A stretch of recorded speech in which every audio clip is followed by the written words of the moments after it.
ہوئے وسائل پر تکیہ کرنا مومن کا کام نہیں ہے، حضور اکرم صلی اللہ علیہ وسلم کی تعلیم کے خلاف۔ آپ کی تعلیم یہ ہے مجاہدین کو، جیسا کہ ابھی میں عرض کروں گا، کہ ان تمام جنگی ہتھیاروں کے سلسلے میں خود کفیل ہو جاؤں، کسی کی طرف نظر اٹھا کر نہ دیکھو، اس لیے کہ اگر ایسا ہوگا میں اپنی طرف سے عرض کر رہا ہوں اور ہم محتاج ہو جائیں گے تو ہم کبھی کامیاب نہ ہو سکیں گے۔ آپ صلی اللہ علیہ وسلم کی ہدایت یہ بتاتی ہے کہ اس امت مسلمہ کو جہاد کے اور جنگ کے تمام مسائل میں خود کفیل ہونا چاہیے، دوسروں کی طرف بھکاری کی طرح ہاتھ نہ پھیلائے، تب جا کر وہ وسائل جنگ اس کے لیے مفید اور مؤثر ہوں گے۔ اور اگر وہ بھکاری بنی رہی ان وسائل جنگ میں تو یقین رکھیے کہ عزت کبھی حاصل نہ ہو۔ بس واقعہ سنائے دیتا ہوں، غزوہ حنین ہے جس سے تقریباً ہر مومن واقف ہے، قرآن کریم نے بھی اس کو ذکر کیا ہے۔ یہ غزوہ حنین ہوا تھا مکہ معظمہ سے باہر طائف کی طرف، طائف اور مکہ معظمہ کے درمیان وادی حنین تھی، وہاں پر یہ جہاد ہوا تھا۔ اللہ تعالی نے مسلمانوں کو آخر میں فتح مبین عطا فرمائی تھی۔ اس میں جو شریک ہونے والے تھے وہ طائف کا ایک قبیلہ جو بنی ثقیف تھا وہ بھی شریک تھا اس جنگ کے اندر مسلمانوں کی طرف سے، اور دوسرے حضرات بھی شریک تھے۔ اس موقع پر مورخین نے لکھا ہے کہ طائف کے دو مشہور سردار اس جنگ میں شریک ہیں، جو مسلمان تھے۔ ایک کا نام لکھا ہے عروہ ابن مسعود اور دوسرے صحابی کا نام لکھا ہے غیلان۔ نہ حضرت غیلان شریک تھے نہ حضرت عروہ شریک تھے، حالانکہ یہ اپنے اپنے قبیلے کے سردار تھے، اور اس زمانے میں میدان جنگ میں قبیلوں کے سردار کا ہونا ضروری تھا۔ اس کی وجہ انہوں نے یہ لکھی کہ یہ شریک اس لیے نہیں ہوئے کہ غزوہ حنین سے پہلے آپ صلی اللہ علیہ وسلم نے ان دونوں کو حربی صنعت، یعنی یہ ہتھیار بنانے کی صنعت سیکھنے کے لیے دمشق بھیج دیا تھا۔ دمشق میں بھیجا تھا، دمشق کے قریب ایک قریہ تھا، ایک دیہات تھا، نام مجھے اس کا یاد نہیں رہا اس وقت۔ اس دیہات میں یہ حربی سامان تیار ہوتا تھا، تو بجائے اس کے کہ آپ حربی سامان وہاں سے خریدیں، آپ نے ان دونوں بزرگ صحابہ کو جن کے اندر یہ صلاحیت تھی وہاں پر بھیجا کہ تم یہ حربی سامان بنانے کی صنعت حاصل کر کے آؤ۔ وہاں پر اس زمانے کے اعتبار سے 3 چیزیں بنتی تھیں۔ ایک تھا دبدابہ، دبدابے کو اس وقت میں کیا بتاؤں، بس یوں سمجھیے کہ آج کل ٹینک نے اس کی جگہ لی۔ یہ ایک محفوظ گاڑی ہوتی تھی لکڑی کی، اس کے اندر بیٹھتے تھے مجاہدین اور جو کچھ بھی ہتھیار ہوتے تھے دشمن پر پھینکنے کے لیے وہ اس میں رکھتے تھے، تو وہی ٹینک والی شکل اس زمانے کا ٹینک تھا جس کو دبدابہ کہتے تھے۔ ایک صنعت تو یہ تھی وہاں پر۔ دوسری صنعت ایک اور گاڑی بنانے کی تھی، اور اس کی شکل آج کل بختر بند گاڑی، یہ بھی لکڑی کی بنتی تھی اس زمانے میں۔ یہ سیکھنے کے لیے بھیجا۔ تیسری صنعت تھی وہاں پر منجنیق کی۔ منجنیق سے آپ حضرات واقف بھی ہوں گے، یہ بڑے بڑے پتھر پھینکنے کے لیے ایک آلہ بنایا جاتا تھا رسیوں کا، عجیب و غریب شکل کا، جس سے ان پتھروں کو پھینک کر مضبوط دیواروں کو توڑ دیا جاتا تھا، گویا آج کل کی قلعہ شکن توپیں یہ کام کرتی۔ یہ 3 صنعتیں تھیں وہاں پر۔ آپ نے یہ تینوں صنعتیں سیکھنے کے لیے ان کو بھیجا، اور وہ سیکھ کے آئے۔ پھر انہوں نے تیاری شروع کر دی۔ اب اس کے بعد ہر میدان میں مسلمانوں کے پاس یہ تینوں چیزیں کثرت سے ہوتی ہیں۔ کیا یہ ممکن نہ تھا کہ آپ صلی اللہ علیہ وسلم اس سامان کو خرید لیتے وہاں سے، اور جب جب ضرورت پڑتی استعمال کرتے، ختم ہو جاتا پھر خرید لیتے؟ یہ ممکن نہ تھا۔ لیکن آپ نے امت کو تعلیم دی کہ ایسا ہرگز نہ کرنا، ورنہ کافروں کے ہاتھ کے دست رومال بن جاؤ گے۔ ایسا نہ کرنا، ورنہ کافروں کے قبضے میں چلے جاؤ گے۔ بلکہ آپ نے آدمی بھیج کر یہ صنعت حاصل کی اور پھر اپنے ملک میں اس کو رائج کی۔ صاحبوں ذرا غور کر کے ہم دیکھیں آپ کی تاریخ اور آپ کی سیرت میں مجاہدین کے لیے اس میں بڑے بڑے عبرت آموز اسباق۔ پھر یہ کہ آپ صلی اللہ علیہ وسلم کو اللہ تعالیٰ نے نوازا تھا، معجزات سے نوازا تھا، ایسے معجزے عطا فرمائے تھے جو قرآن کریم میں بھی ہیں کہ جب دشمن غلبہ حاصل کرنے لگتا آپ ایک مٹھی خاک اٹھا کر دشمن کی طرف پھینک دیتے۔ یہ خاک جو ہوتی آپ کی معجزہ تھا، یہ ہر دشمن کی آنکھوں میں جا کر گھس جاتی اور وہ اندھا ہو جاتا۔ غزوہ حنین میں بھی ایسا ہی پیش آیا، غزوہ بدر میں بھی ایسا ہی پیش آیا۔ قرآن کریم نے اس معجزہ کا ذکر کیا ہے سورہ انفال میں کہ آپ نے ایک مٹھی خاک لے کر دشمنوں کی طرف پھینک دی، وہ خاک ہر دشمن کی آنکھ میں پہنچی جس سے وہ بالکل ہی اندھا بن گیا۔ آپ کو یہ معجزہ حاصل تھا، آپ کو چندہ ضرورت نہ تھی کہ آپ یہ اسلحہ حاصل کریں یا کسی کو صنعت کے لیے اور سیکھنے کے لیے بھیجیں۔ آپ تو ایک مٹھی خاک اٹھاتے اور پھینک دیتے۔ آپ نے امت کو تعلیم دینے کے لیے عمل کیا تو میرے بعد امت یہ کرے۔ ایک تو یہ عبرت اس واقعے سے ہمیں ملی، دوسرے وہی جو میں نے عرض کی آپ سے کہ خود کفیل ہونا چاہیے امت مسلمہ کو اس زمانے کے سامان جہاد میں۔ اور تیسری عبرت اس سے یہ حاصل ہوئی کہ اگر جنگی صنعت سیکھنے کے لیے دشمنوں کے ملک میں جانا پڑے، کافروں کے یہاں جانا پڑے تو بالکل جانا چاہیے، اس میں کوئی رکاوٹ نہیں، لیکن اپنے اسلام کو بیچ کر نہیں، اپنے دین کو فروخت کر کے نہیں، اپنے ایمان کو محفوظ رکھ کر جائیں اور جا کر یہ چیز حاصل کر۔ واقعہ تو ذرا سا تھا لیکن دیکھیے اس کے اندر کتنی عبرتیں ہمارے لیے نکلیں۔ تو میں تو یہ عرض کر رہا تھا کہ مادی وسائل اور یہ جنگی سامان یہ مہیا کرنا اور فراہم کرنا مجاہدین کے لیے لازم اور ضروری ہے۔ ایسا نہیں کہ خالی ہاتھ جا کر میدان میں کھڑے ہو جائیں، اس لیے کہ اس کا نتیجہ بجز ہلاکت کے کچھ نہیں۔ اگرچہ حضور اکرم صلی اللہ علیہ وسلم کے دور میں ایسا بھی ہوا کہ خالی ہاتھ پہنچ گئے مجاہدین اور اللہ نے فتح عطا فرما دی، وہ آپ کا معجزہ تھا، ہمارے ساتھ یہ نہیں ہوگا۔ تو خالی ہاتھ نہیں جانا چاہیے، پوری تیاری کر کے جانا چاہیے۔ ایک تو ضروری ہے یہ چیز، دوسری چیز جو مسلمان مجاہدین کے لیے قرآن کریم بار بار کہتا ہے اور وہ سرمایہ ہے جس سے کافر ہمیشہ کے لیے محروم، وہ دوسری چیز بہت ضروری ہے۔ دوسری چیز وہ ہے کہ آپ جانتے ہیں کہ فتح و شکست اللہ کے اختیار میں ہے میدان جنگ، لیکن اللہ تعالی نے جب سے اس عالم کو پیدا کیا اور خصوصاً جب سے انسان کو اس عالم میں پیدا کیا، اس وقت سے کچھ قانون اور کچھ قاعدے اپنے مقرر فرما دی کہ ہمارا قانون اس انسانی نسل کے ساتھ یہ ہوگا یہ ہوگا یہ ہوگا۔ اس قانون میں کبھی خلاف ورزی نہیں ہے۔ اللہ تعالیٰ نے ایک قانون مقرر فرمایا ہے اول سے، اور قرآن کریم سے یہ بات ثابت ہے، کہیں کہیں عرض بھی کر دوں گا کہ اللہ تعالیٰ کی نصرت اور مدد میدان جہاد میں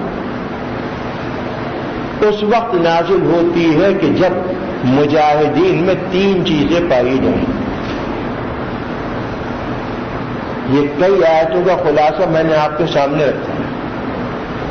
مجاہدین میں 3 چیزیں پائی جائیں، اور مجاہدین سے مراد عام سپاہی سے لے کر افسر بالا تک، یہ 3 چیزیں جب پائی جائیں گی اللہ کی نصرت آئے گی، اللہ کی مدد آئے گی، اور جب اس کی مدد آ جائے تو پھر کافر ٹھہرتا ہے۔ اس کی مدد آتی ہے ملائکہ اور فرشتوں کے ذریعے۔ آپ حضرات نے دیکھا ہوگا، سنا ہوگا 65 کی جنگ میں کیا ہوا، فرشتوں کے ذریعے مدد آتی، اور ایسی حیرت ناک ہوتی ہے کہ جس کا کافر بھی اقرار کرتے ہیں، اعتراف کرتے ہیں، اور کہتے ہیں کہ سمجھ میں نہیں آتا کہ یہ کیا تھا۔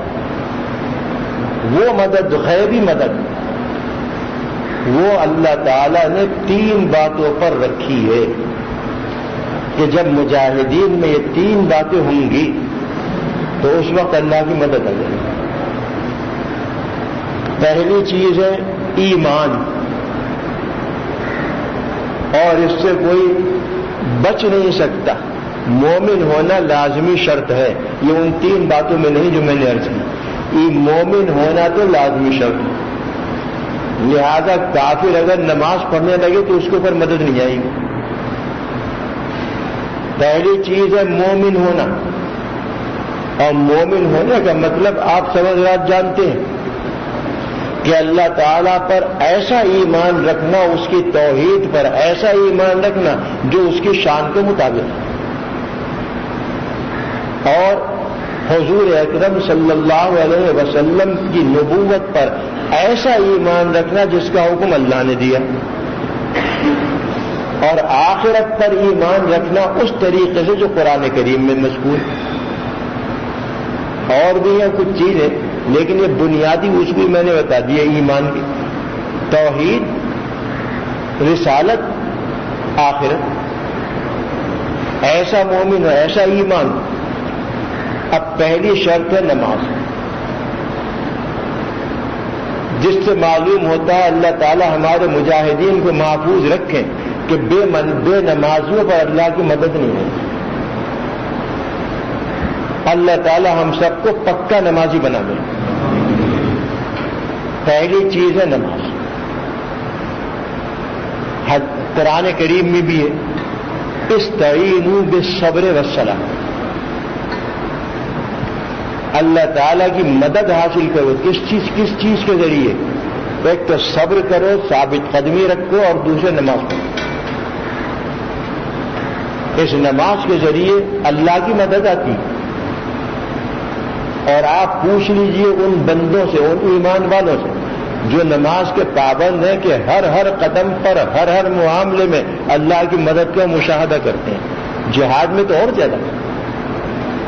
اور جو اس پر عمل نہیں کرتے، پوچھ لیجئے کہ ان کی زندگی میں کیسی نحوستیں اور کیسی پریشانیاں آتی۔ حدیث شریف میں آیا ہے عمودہ الصلاۃ، اسلام کا ستون ہے نماز، یعنی جس طرح ستون پر چھت قائم ہے، اسی طرح نماز پر اسلام قائم ہے۔ ستون گر گیا، چھت گر جائے۔ تو پہلی چیز ہے نماز۔ دوسری چیز جو قرآن کریم کی مختلف آیتوں سے معلوم ہوتی ہے وہ ہے صبر، ثابت قدم۔ صبر سے مراد ہے ثابت قدم، کیونکہ جنگ میں حالات دیگر وہ بھی پیش آ سکتے ہیں، وہ حالات بھی پیش آ سکتے ہیں کہ جو مومن، جو انسان کے قدموں کو اکھاڑے، اور وہ حالات بھی پیش آ سکتے ہیں کہ جہاں لڑنے والا اپنے آپ کو یہ سمجھ لے کہ میں زندہ نہ رہوں گا، ایسے موقع پر بزدلی آتی ہے۔ فرمایا اس کے لیے صبر، ثابت قدم۔ یہ اسلامی اصول بتا رہا ہوں جہاد کے۔ ثابت قدم، اس سے دنیا کی کوئی فوج ایسی نہیں ہے کہ جو اس کو اصول جنگ میں داخل نہ کرے۔ صبر و ثبات دنیا بھر کی افواج میں اصول جنگ میں داخل ہے۔ قرآن کریم نے بھی اس کو بتایا، اور مختلف آیتوں میں اس کے بارے میں آیا۔ فرمایا بلا ان تصبروا وتتقوا، لا یضرکم کیدہم شیئا، کہ اگر تم ثابت قدم رہو گے وتتقوا اور تقوی اختیار کرو گے، لا یضرکم کیدہم شیئا، تو ان کی کوئی جنگی چال تمہیں نقصان نہ پہنچا سکے۔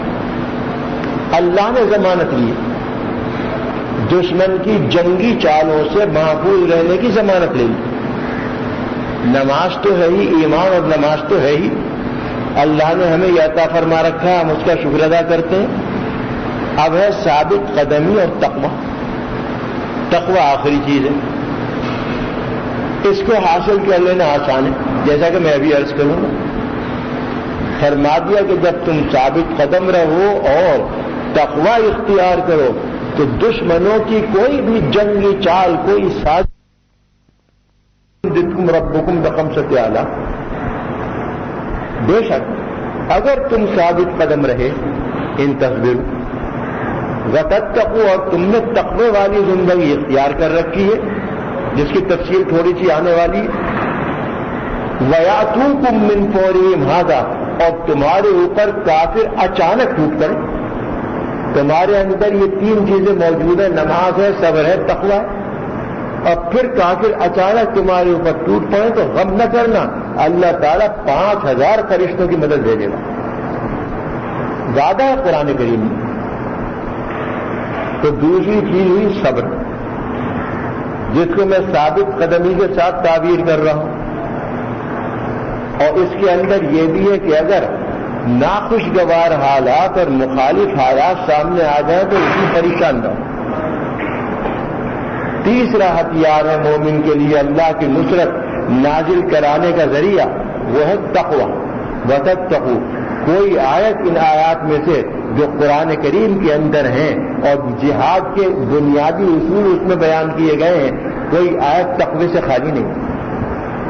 تقوی کو ہم یہ سمجھتے ہیں کہ یہ تو ملاؤں کا کام ہے، یہ تو صوفیوں کا کام ہے، یہ ہم کہاں دنیا کے کتے اس تقوی میں ہم آئیں گے، یہ خیال غلط ہے۔ تقوی ہر مومن اختیار کر سکتا ہے اور ہمارے اسلاف کر کے چلے گا۔ ہم نے خود اپنے آپ کو عاجز بنا لیا، ناکارہ بنا لیا، جو ہم نے یہ تصور قائم کر لیا۔ تقوی کا مفہوم مختصر الفاظ میں بتایا دیتا ہوں، گناہ نہ کرنا، یہ تقوی۔ اللہ کی نافرمانی نہ کرنا، یہ تقوی۔ ایک لفظ میں اس کا مفہوم آ گیا کہ اللہ تعالیٰ کی نافرمانی نہ کرے، یعنی اس نے جن جن باتوں کا حکم دیا ہے ان پر عمل کرے، اور جن نافرمانیوں سے اس نے روکا ہے ان کے قریب نہ جائے، یہ تقوی۔ قرآن کریم کی زبان میں اسی کو تقوی کہتے ہیں۔ اب آپ بتائیے کون مومن ایسا ہے کہ ذرا سی ہمت کرے اور تقوی والی زندگی اختیار نہ کر سکے؟ میں سمجھتا ہوں کوئی ناکارہ ہی ہوگا جو یہ کرے گا، جو یہ انکار کر دے گا، ورنہ ذرا سی ہمت چاہیے، اور ہمت کے بغیر نہ دنیا کا کام ہوتا ہے نہ آخرت کا۔ ہمت کے بغیر نہ جہاد میں کامیابی ہوتی ہے نہ دنیا کی زندگی میں۔ ہمت کے بغیر نہ دشمنوں پر کامرانی حاصل ہو سکتی ہے اور نہ دنیا میں اپنے مقاصد میں کامیابی ہو سکتی ہے۔ ہمت بہت ضروری چیز ہے۔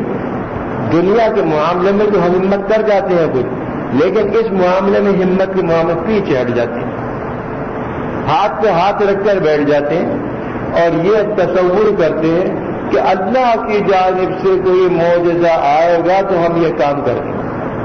یہ کام ہمارا خود بخود ہو جانا چاہیے، ہمیں ہاتھ نہ ہلانا چاہیے۔ میرے عزیزوں اور بزرگوں، ایسا ہوتا نہیں دنیا میں۔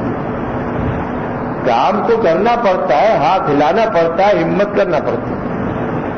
تقوی والی زندگی حاصل کرنے کے لیے ہمت کر لینا کیا مشکل ہے؟ یہ 3-4 اصول قرآن کریم نے بیان کیے ہیں مجاہدین کے لیے۔ پہلے تو میں نے مادی وسائل کو بیان کیا تھا اور اس کی تھوڑی سی تفصیل آپ کے سامنے عرض کر دی تھی۔ اب میں نے ان باطنی وسائل کو اور ان روحانی ذرائع کو بیان کیا ہے جو قرآن کریم کے اندر موجود ہیں اور آخر قیامت تک اس مومن کے لیے ہدایت کا ذریعہ ہیں۔